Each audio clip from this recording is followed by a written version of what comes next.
Particular जो topic है यहाँ पर ये बहुत ही इंपॉर्टेंट है और इसके ऊपर में आप लोग स्टार लगाना, क्योंकि इसमें मैं कई सारी चीजें डिस्कस करूंगा कि आर्टिकल 370 के बारे में बात करूंगा, जम्मू कश्मीर रिओर्गेनाइजेशन एक्ट के बारे में बात करूंगा और यहाँ पर सुप्रीम कोर्ट के जजमेंट के बारे में बात करूंगा। अब यहाँ पर एक इंटरेस्टिंग क्वेश्चन आता है।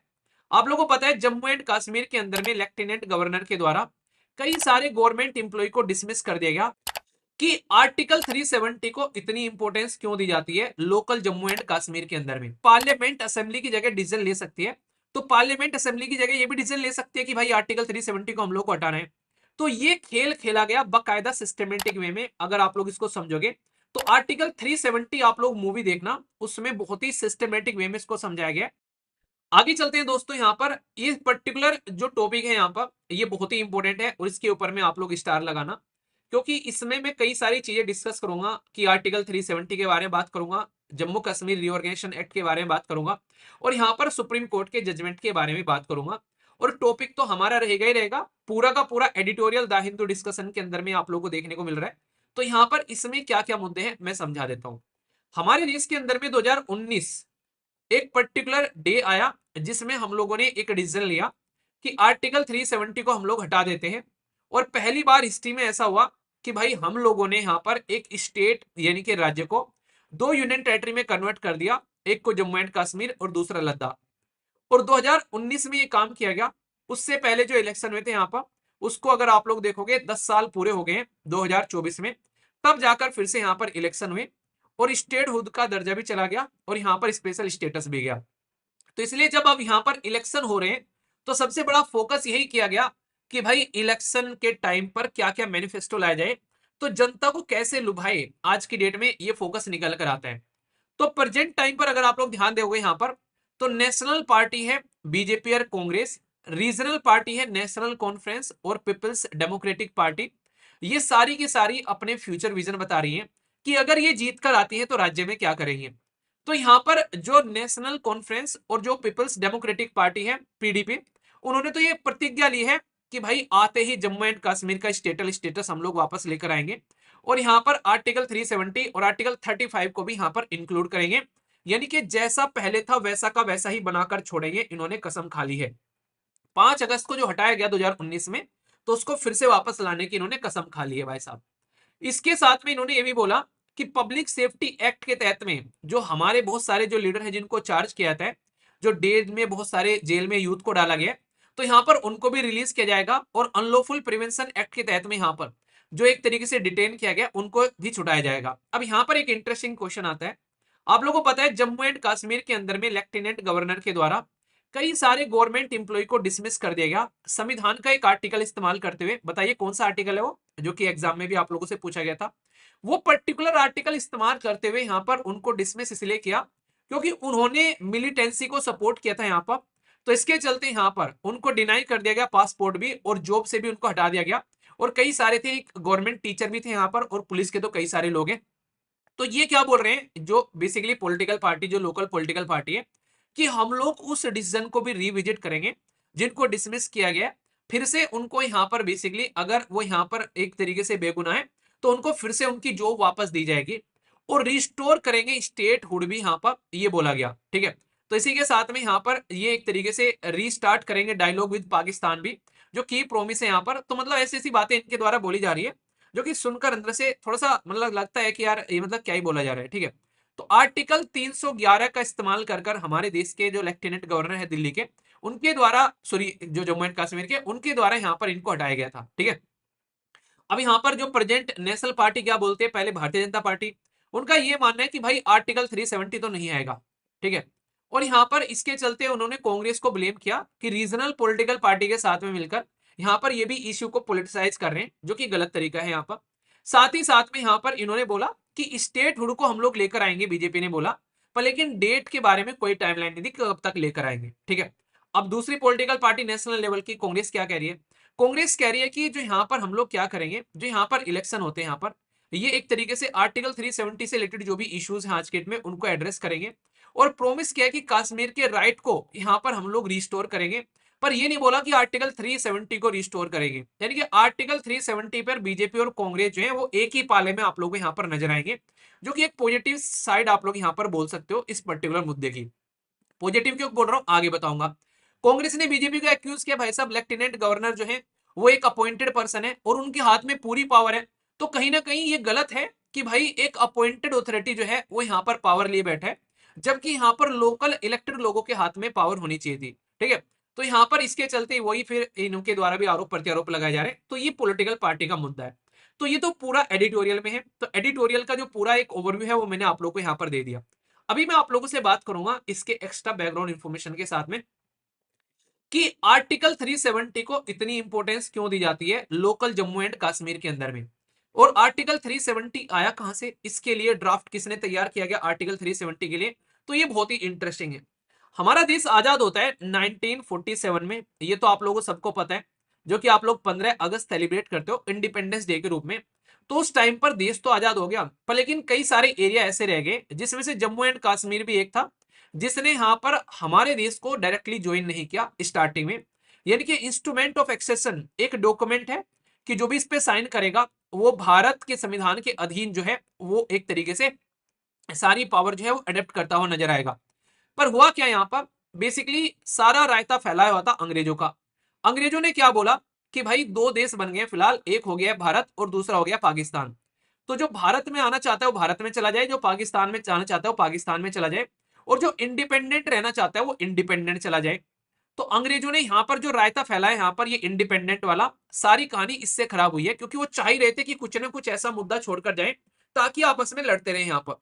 तो इसके चलते सबसे बड़ी दिक्कत ये देखने को मिली कि भाई कोई इंसान क्यों ही चाहेगा किसी के साथ में जाकर मिलना अगर वो अपना इंडिपेंडेंट अपना साम्राज्य चला रहा है। तो ऐसे ही थे यहाँ पर बेसिकली जो जम्मू एंड कश्मीर के राजा थे हरि सिंह, उनके द्वारा सोचा गया क्यों ना आजादी रहो। पर लेकिन उनको ये बात समझ में नहीं आई कि तुम आजाद रहोगे कैसे, दो बेसिकली देशों के बीच में तुम पिसकर नहीं रह जाओगे। और तुरंत ऐसा ही हुआ, जब जम्मू एंड कश्मीर ने यहाँ पर बेसिकली मना किया इंस्ट्रूमेंट ऑफ एक्सेशन साइन करने से, तो पाकिस्तान ने इमीडिएटली अपनी जो फोर्स थे उसके लोग भेजे यहाँ पर कहीं ना कहीं इन्वेड करने के लिए जम्मू एंड कश्मीर के। इसीलिए आज की डेट में पाक ऑक्युपाइड एरिया पाकिस्तान के कंट्रोल में आप लोगों को देखने को मिलेगा। तो ये हरि सिंह जी के द्वारा यहाँ पर ये काम किया गया। पर लेकिन हुआ क्या यहाँ पर, जैसे ही यहाँ पर ये पाकिस्तान ने अटैक किया तो हरि सिंह जी को समझ में आ गया कि यार इंडिपेंडेंट तो नहीं रह पाएंगे। तो उन्होंने बोला कि भाई मेरी हेल्प करो। हमारे देश की जो सरकार थी उस टाइम पर पंडित जवाहरलाल नेहरू जी की अध्यक्षता में और सरदार वल्लभ भाई पटेल जी की अध्यक्षता में, जो कि होम मिनिस्टर थे उस टाइम पर, तो उनसे हेल्प मांगी। यहाँ पर सरदार वल्लभ भाई पटेल जी ने साफ साफ मना कर दिया कि हम तब तक हेल्प नहीं करेंगे जब तक कि तुम इंस्ट्रूमेंट ऑफ एक्सेशन पर साइन नहीं करोगे। तो उन्होंने इंस्ट्रूमेंट ऑफ एक्सेशन पर साइन किए, पर लेकिन थोड़ी सी लिबर्टी भी यहाँ पर मांगी। और वो लिबर्टी क्या थी कि मुझे थोड़ा सा तो कुछ इंडिपेंडेंट चीजें मिलनी चाहिए। तो फिर यहाँ पर आप लोगों को देखने को मिलेगा आर्टिकल 370 जो है वो एक स्पेशल स्टेटस के तौर पर जम्मू एंड कश्मीर को यहाँ पर दिया गया आगे चलकर, जो कि यहाँ पर ड्राफ्ट किया गया एन गोपाल स्वामी अय्यर जी के द्वारा। ये इंपॉर्टेंट क्वेश्चन पूछा गया रिसेंटली अभी, जो कि मेंबर भी थे कॉन्स्टिट्यूएंट असेंबली ऑफ इंडिया के। और ये ऐड किया गया टेम्परेरी प्रोविजन 1949 में, यानी कि स्टार्टिंग में इनिशियली इसको ऐड नहीं किया गया, इसको आगे चलकर ऐड किया गया। और यहाँ पर ये याद रखिएगा ये टेम्परेरी प्रोविजन बोलकर यहाँ पर ऐड किया गया, यानी कि परमानेंट नहीं है ये आप लोगों को समझना है। आर्टिकल जो अलाउ करता है जम्मू एंड कश्मीर को अपना संविधान, अपना झंडा, ऑटोनॉमी, और यहाँ पर डिफेंस वाला मैटर सेंट्रल गवर्नमेंट देखेगी, फॉरेन अफेयर वाला मैटर सेंट्रल गवर्नमेंट देखेगी, और कम्युनिकेशन वाला मैटर सेंट्रल गवर्नमेंट देखेगी। यानी कि आप लोग ऐसा समझो कि जम्मू एंड कश्मीर को ऐसा बना दिया कि भाई जैसे हमारे देश के अंदर में जब अंग्रेज थे तो वो ये बोल रहे थे कि हम तुमको डोमिनियन स्टेटस दे देते हैं, और डोमिनियन स्टेटस में उन्होंने ये बोला था कि बाकी सारी चीजें तुम देखो, डिफेंस, फॉरेन अफेयर, कम्युनिकेशन वगैरह हम देख लेंगे। तो हमारे देश के जो फ्रीडम फाइटर थे उन्होंने इसका एक्सेप्ट करने से साफ साफ मना कर दिया था उस टाइम पर भी। ठीक है, तो आज की डेट में क्या किया जम्मू एंड कश्मीर ने, ये एक तरीके का डोमिनियन स्टेटस ले लिया यहाँ पर, ये आप लोग समझ सकते हैं आर्टिकल 370 को यहाँ पर इसके अंदर में इंक्लूड करके। तो ये यहाँ से आप लोग का आर्टिकल 370 यहाँ पर पिक्चर में आता हुआ नजर आया, जिसकी वजह से यहाँ पर ये सारा का सारा बवाल आज की डेट तक आप लोगों को देखने को मिलता है। आर्टिकल 35 ए क्या था यहाँ पर, वो ग्राउंड लेवल पर कहीं ना कहीं लोकल लोगों को अधिकार दे रहा था। ये तो पर्टिकुलर यहाँ पर सरकार को अधिकार हो गए, वो लोकल लेवल को अधिकार देता है कि यहाँ पर जमीन खरीदनी है किस तरीके से, यहाँ पर जो लैंड का जो राइट होना चाहिए, शादी विवाह के बारे में भी कई सारे मुद्दे थे उसमें। तो यहाँ पर वो लोकल लोगों को अधिकार दे रहा था उस चीज के लिए। तो यहाँ पर इसके चलते वहां पर बाहर का इंसान कोई जाकर लैंड नहीं खरीद सकता था, वहां की लड़की अगर किसी बाहर वाले से शादी कर ले तो उसको बेदखल कर दिया जाता था अधिकारों से यहाँ पर। तो बहुत सारे ऐसे इश्यूज थे उसके अंदर में जो कि यहाँ पर नेगेटिव इंपैक्ट डाल रहे थे। तो ये मुद्दा हुआ यहाँ पर। तो अभी क्या हुआ, अगस्त के महीने में हमारे देश के अंदर में सेंट्रल यानी कि यूनियन गवर्नमेंट ये लेकर आती है बेसिकली क्या, Jammu and Kashmir reorganization act 2019 में। ये सुनने में ऐसा नहीं लग रहा जैसे 2014 में बेसिकली तेलंगाना और आंध्र प्रदेश को अलग किया गया, तो वहां पर भी रीऑर्गेनाइजेशन एक्ट था। तो रीऑर्गेनाइजेशन का मतलब होता है फिर से ऑर्गेनाइज करना। तो क्या किया गया, जम्मू एंड कश्मीर को दो यूनियन टेरिटरी में डिवाइड कर दिया। एक को बोला जम्मू एंड कश्मीर और दूसरा बोला लद्दाख, और आर्टिकल 370 को रिपील कर दिया। और यहां पर जम्मू एंड कश्मीर जो है वो एक यूनिक स्टेटस यहीं से मिलता था इसको। तो अब लेह और कारगिल जो है वो डिस्ट्रिक्ट इंक्लूड हो गए लद्दाख टेरिटरी के अंदर में, और बाकी यहाँ पर जम्मू एंड कश्मीर का पार्ट बन गया। तो यहाँ पर 5 लोकसभा सीट दी गई और 1 ट्रांसफर कर दी गई लद्दाख को, यानी कि 6 टोटल लोकसभा सीट यहाँ पर आ गई इनके पास में, जो कि आप लोगों को आज के डेट में देखने को मिलती है। बाकी यहाँ पर लेजिस्लेचर के तौर पर ट्राइबल और शेड्यूल कास्ट को रिजर्वेशन भी दिया गया यहाँ पर। तो इसके चलते यहाँ पर पूरा का पूरा एक सिस्टम तैयार कर दिया गया कि एक स्टेट था उसको यूनियन टेरिटरी में कन्वर्ट किया और उसको पूरा इस तरीके से यहाँ पर इंप्लीमेंट कर दिया। तो इतना आप लोगों को यहाँ पर समझ में आ गया। तो ये जो रीऑर्गेनाइजेशन एक्ट लेकर आया है, ये जो लोकल पॉलिटिकल पार्टी है वो इसी रीऑर्गेनाइजेशन एक्ट को फिर से हटाने की मांग कर रही है और कह रही है कि फिर से यहाँ पर ये पूरा का पूरा कानून जो है वो इंप्लीमेंट करो। इसके चलते पूरा बवाल यहाँ पर आप लोगों को देखने को मिल रहा है लोकल एरिया में।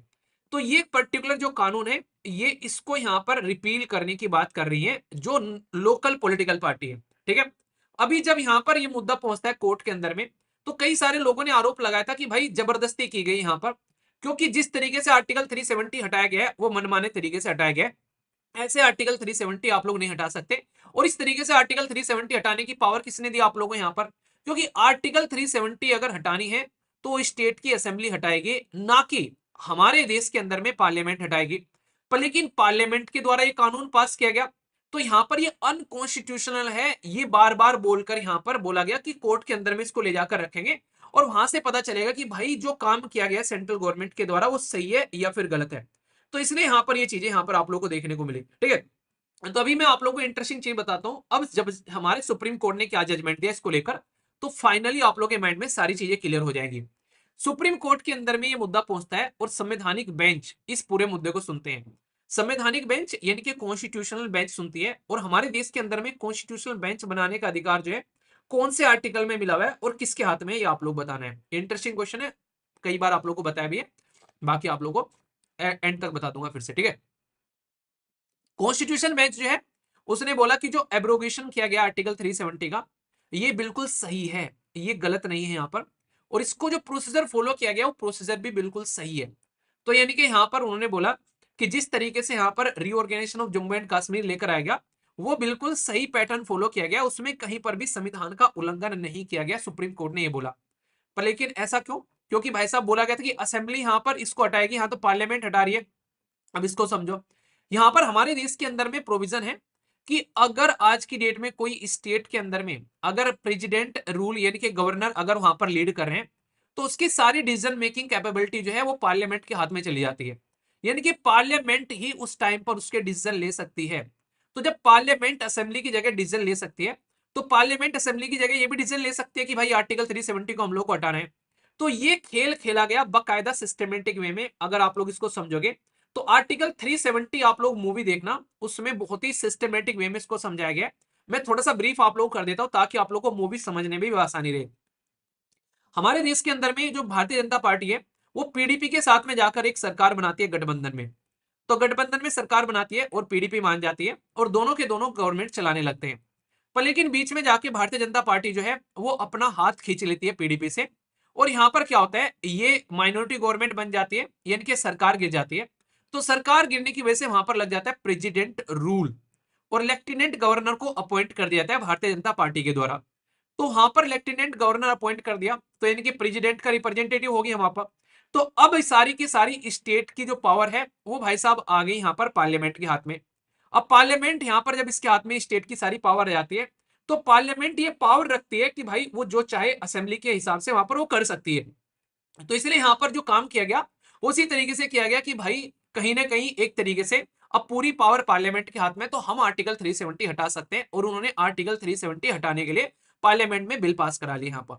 अब सुप्रीम कोर्ट ने यहां पर यह बोला कि भाई जम्मू एंड कश्मीर जो है वो सोवरन नहीं है, हमारे देश के अंदर में कोई भी राज्य संप्रभु नहीं है, हमारा भारत देश संप्रभु है। तो यहाँ पर इस तरीके से अगर आप लोग लेकर चल रहे हैं कि भाई साहब जम्मू एंड कश्मीर ने ऐसा कोई सोवरेनिटी यहाँ पर सरेंडर कर दी, तो रियलिटी में ऐसा कुछ है नहीं है, क्योंकि हमारा संविधान सोवरन लोगों को बनाता है, हमारे देश को बनाता है, ना कि जम्मू एंड कश्मीर सोवरन है यहाँ पर। तो आर्टिकल 370 जो था वो वैसे भी टेम्परेरी प्रोविजन के तौर पर इंक्लूड किया गया था यहाँ पर। और पार्ट जो आप लोग को यहाँ पर 21 जो कॉन्स्टिट्यूशन में आप लोग देखोगे, ये बाकायदा मेंशन भी किया गया है, टेम्परेरी प्रोविजन है। इंस्ट्रूमेंट ऑफ एक्सेशन क्या बोलते हैं, वो क्लियर बोलता है कि भाई article 1, India that is Bharat, ठीक है, India that is Bharat shall be a union of state, and ये फुल्ली अप्लाई होता है जम्मू एंड कश्मीर के ऊपर भी। यानी कि हमारे देश के अंदर में यूनियन ऑफ स्टेट यानी कि सारे स्टेट्स को मिलाकर एक यूनियन बनता है, और हमारा देश जो है वो संप्रभु है। तो भाई कैसे तुम यहां पर जम्मू एंड कश्मीर को संप्रभु बता सकते हो? तो संप्रभु जम्मू एंड कश्मीर बन गया तो सारे स्टेट संप्रभु बन जाएंगे, जबकि हमारे संविधान का पहले ही आर्टिकल इस चीज को नकार देता है कि ऐसा पॉसिबल ही नहीं है। तो फिर जो हटाया गया है यहाँ पर उसको संप्रभु बनाने का जो स्पेशल प्रोविजन था, वो बिल्कुल सही तरीके से हटाया गया। तो सुप्रीम कोर्ट एग्री किया कि प्रेसिडेंट जो है वो यहाँ पर इरिवर्सिबल चेंज कर सकते हैं, ये प्रेसिडेंट के हाथ में है। यहाँ पर उनके द्वारा इंक्लूडिंग डिसोल्व कर सकते हैं स्टेट की असेंबली को भी। और ये पावर जो है, ये अगर बात बोला जाए कि these power are subject to judicial and constitutional scrutiny, और यहाँ पर यही स्क्रूटनी सुप्रीम कोर्ट के द्वारा की गई कि वो देखेंगे कि प्रेसिडेंट ने सही क्या या गलत किया। और सुप्रीम कोर्ट ने स्क्रूटनी देकर यहां पर बोला कि प्रेसिडेंट ने कुछ भी यहां पर अनकॉन्स्टिट्यूशनल यानी कि गैर संवैधानिक नहीं किया है, सब कुछ संविधान के हिसाब से किया है। अब यहां पर एक मुद्दा बच जाता है, बस वो ये है कि भाई साहब सुप्रीम कोर्ट ने तो बोल दिया आर्टिकल 370 हटाना सही है, 35 हटाना सही है, बस एक छोटी सी चीज रह जाती है कि पहली बार हमारे देश के अंदर में ऐसा हुआ कि भाई एक स्टेट को कन्वर्ट करके यूनियन टेरिटरी में बना दिया। तो अब यहां पर बस ये मुद्दा है कि कन्वर्ट करके फिर से इसको स्टेट में कन्वर्ट कर दो, बस ये एक मुद्दा है। तो कोर्ट जो है वो constitution of Jammu and Kashmir को बेसिकली इनऑपरेटिव मानता है, और बिकॉज इंडियन कॉन्स्टिट्यूशन जो है फुल्ली अप्लाई होता है जम्मू एंड कश्मीर पे, तो कोर्ट ने ये बोला था जजमेंट देते हुए कि भाई और कुछ करो ना करो, एटलीस्ट सबसे पहले यहां पर इलेक्शन करवा दो।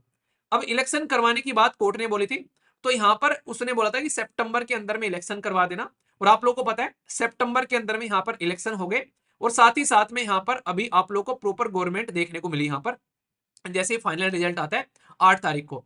तो इसके चलते आप लोगों के सामने ये पूरा मुद्दा है, तो कोर्ट की सारी बातें मानी सरकार ने और सिस्टमेटिक वे में इसको इंप्लीमेंट कर दिया। तो ये पूरी की पूरी प्रक्रिया आप लोगों के सामने, तो इस तरीके से मुझे नहीं लगता कि अब आप लोगों को कोई भी डाउट होगा इस पूरे मुद्दे के अंदर में। फिर भी एक बार रिकमेंड करूंगा मैं आप लोगों को कि एक बार मूवी और देख लेना। यहाँ पर मूवी के अंदर में वो छोड़ देना पॉलिटिकल एंगल की, वहां पर अमित शाह जी को दिखाया गया, एक तरीके से मोदी जी को दिखाया गया, तो वो एंगल साइड में रखना। कई सारे लोग बोलते हैं कि पॉलिटिकल एजेंडा है, तो पॉलिटिकल पॉइंट ऑफ से आप लोग उसको माइंड से निकालना। आप लोगों को मूवी जो देखनी है वो देखनी है अपने एग्जाम के पॉइंट ऑफ से, कि कैसे कैसे हुआ, क्या प्रोसीजर हुआ, उसको जो दिखाने की कोशिश की गई, तो उसके हिसाब से आप लोग इसको देख लीजिएगा, ठीक है। बाकी जिसने देख रखी है कैसी लगी मूवी, अपना आप लोग रिव्यू जरूर देना कि किस तरीके से आप लोगों ने देखा। और बाकी थोड़ा सा मैं पूछना चाहूंगा, जम्मू एंड कश्मीर में जो लोकल भाई बहन रह रहे हैं वहां पर, आप लोग कैसा लगता है कि आर्टिकल 370 को हटाया गया, इसकी वजह से तब से लेकर अब तक का कोई डेवलपमेंट हुआ है? आप लोग क्या लग रहा है ग्राउंड लेवल पर क्या चेंज आ रहा है, आप लोग इसके बारे में कैसा फील करते हैं? तो आप लोग भी जरूर बताएगा, देखते हैं आप लोगों की क्या राय है इस चीज को लेकर, ठीक है। आर्टिकल 370 है मूवी का नाम, ठीक है, तो एक बार उसको देखना, ठीक है। तो ये था पूरा का पूरा टॉपिक। तो मैं आशा करता हूं कि आप लोगों को टॉपिक जो है बेहतरीन तरीके से समझ में आया होगा, एक एक माइंड में आप लोगों के क्लियर हो गया होगा। फिर भी कोई डाउट है तो बताना, उसको दूर किया जाएगा। मैं आशा करता हूं कि तीनों के तीनों एंगल समझ में आ गए, कहां था, कैसे हटाया। और ये जरूर याद रखना, ये है एन गोपाल स्वामी ये अयंगार। तो ये क्वेश्चन आप लोगों से पूछा जा सकता है, और कॉन्स्टिट्यूंट असेंबली के मेंबर भी थे यहाँ पर। जो टेम्परेरी प्रोविजन ऐड किया गया था, जिसे कॉन्स्टिट्यूशन ऑफ इंडिया ड्राफ्ट किया गया था, भीमराव अंबेडकर जी की कमेटी, ड्राफ्टिंग कमेटी थी, इसी तरीके से यहाँ पर ये ड्राफ्ट किया गया था इनके द्वारा टेम्परेरी प्रोविजन आर्टिकल 370 का, जो कि इंप्लीमेंट किया गया हमारे देश के अंदर में, ठीक है। बेसिक चीज है, कोई भी दिक्कत आप लोगों को यहाँ पर नहीं होनी चाहिए। और इसी आर्टिकल 370 कटने की वजह से पाकिस्तान के गुर्दों में आग लग गई थी भाई साहब, उनको देखा कि जम्मू एंड कश्मीर हाथ से निकल गया, और ऑलरेडी जम्मू एंड कश्मीर को वो बोल चुके थे कि भाई साहब पाक ऑक्युपाइड वाले एरिया को, कि अभी यहाँ पर बोल चुके हैं रिसेंटली अभी कि ये एक फॉरेन टेरिटरी है। तो आने वाले टाइम में अगर पीओके भी हम लोग अपने अंदर इंक्लूड कर ले, तो दुनिया को इससे कोई ऐतराज नहीं होगा, क्योंकि हमारा ही एरिया है। ये खुद बोल चुके हैं कि ये फॉरेन टेरिटरी है। तो मैं तो इसी दिन का इंतजार कर रहा हूँ कि मेरी जिंदगी के अंदर में बस ये चीज और देखने को मिल जाए मुझे, कि पाक ऑक्युपाइड एरिया जो है वो भारत का हिस्सा बन चुका है, तो मेरी जिंदगी जो है वो मेरी आत्मा तृप्त हो जाएगी। आप लोग क्या सोचते हैं इसके बारे में? तो ये था बेहतरीन आर्टिकल, पूरा शानदार बैकग्राउंड इन्फॉर्मेशन के साथ में। कोई दिक्कत, कोई समस्या, कोई परेशानी हो तो बताओ, कहीं समझ में ना आया तो बताओ, एक एक पॉइंट क्लियर करके चलना है, ठीक है। और फीडबैक जरूर दे दिया करो ताकि मुझे पता चलता रहे कि आप लोगों को टॉपिक कैसे लग रहे हैं। ठीक है, इंटरेस्टिंग भी है और इंपॉर्टेंट भी है। ओके।